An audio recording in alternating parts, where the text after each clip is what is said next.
Hey there, welcome to part one of the Creme de Luxe Burlesque show, Showgirl costume creation. This is part one, so I'll be talking all about the inspiration and basically kind of the beginnings of the process of creating the costume. So this is the backstory on these costumes here.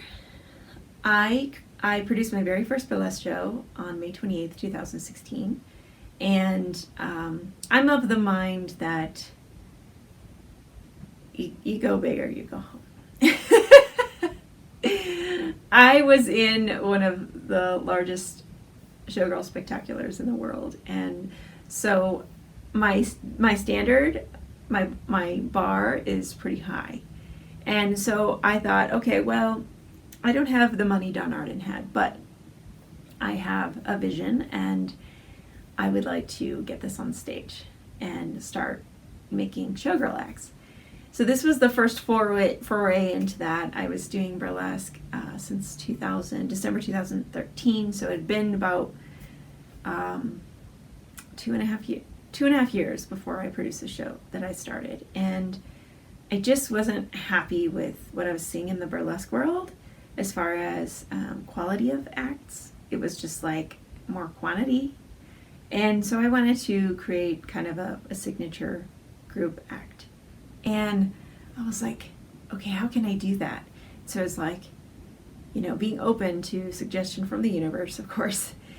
And I was like, oh my God, wouldn't that be freaking cool if I had 8 ladies, and we only had 7 performers in the show, if I had 8 ladies to do a feather fan dance like they did at the Folie Bergère at the Tropicana. And then I went through the process of estimating and budgeting and how much is this actually going to cost me. That whole story will be shared on my Patreon page because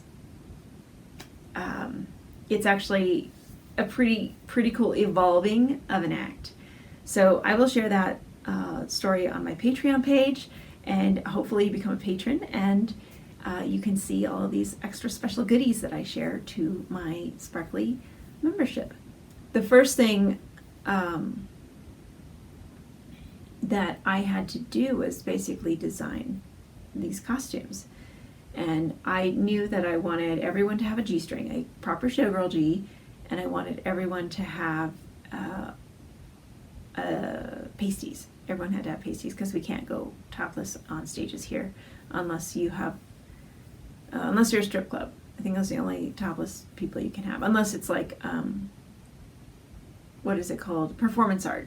Then you can be naked. Whatever. And basically this costume consists of a showgirl G-string. I'll show you this showgirl G-string. This is the showgirl G-string that I designed, front and back, and pasties. And the pasties were a gift from me. All of the girls got a pair. I got 2 because, well, I do that. I always have 2 pairs in case I lose one, then I'm not screwed.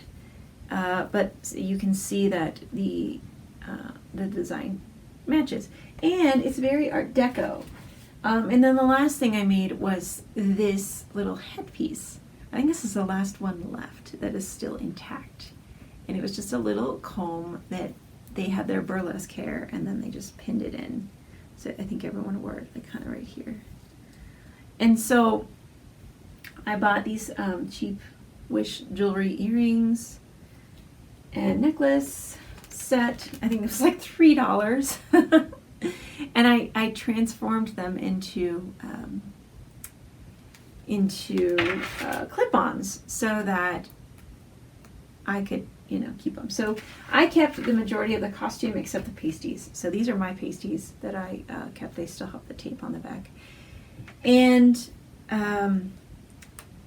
they are very Art Deco-y because that's kind of what I wanted to go for, because we were using A Pretty Girl, and that song came out in the 20s in Ziegfeld, one of Ziegfeld's shows, the Ziegfeld Follies. So I was like, okay, it has to be very Art Deco-y And so here is my inspiration. This single thing I found on Etsy was the inspiration for my entire costume. My sister had just bought an embroidery machine and was doing little licensed embroidery apparel, like towels, like weird things, little characters. And so I said, hey, could you possibly do something that I design?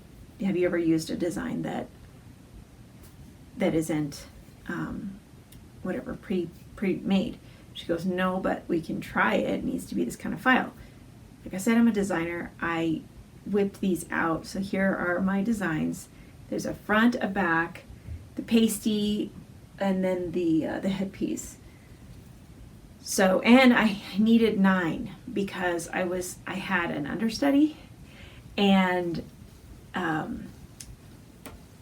it's just so crazy. I had an understudy, so I had to make 9 of these costumes. And the reason I made 9 fans, so I decided to just make 9 fans because I needed to have the extra fan in case one of the fans broke in transit or right before the number. And all of these girls were not practiced enough with a stave fan. Everyone had always used the fans that have the half moon foam, the cheap Burlesque fan that doesn't close. So these closed and opened, and that was part of the choreography as well. So I think that's it as far as inspiration. The reason I made the costume was for a burlesque show, and I wanted to show the difference between a showgirl and a burlesque performer. Not sure I made that distinction very clearly, but it was a good learning lesson for me, and hopefully for the girls too. And yeah, these are the costume pieces I'm going to be sharing about the entire process from beginning to end, kind of the things I was thinking about. And then I'll share all the stats, how many rhinestones it took, and how much the entire act cost me. So stay tuned. Next week I will be talking all about the process.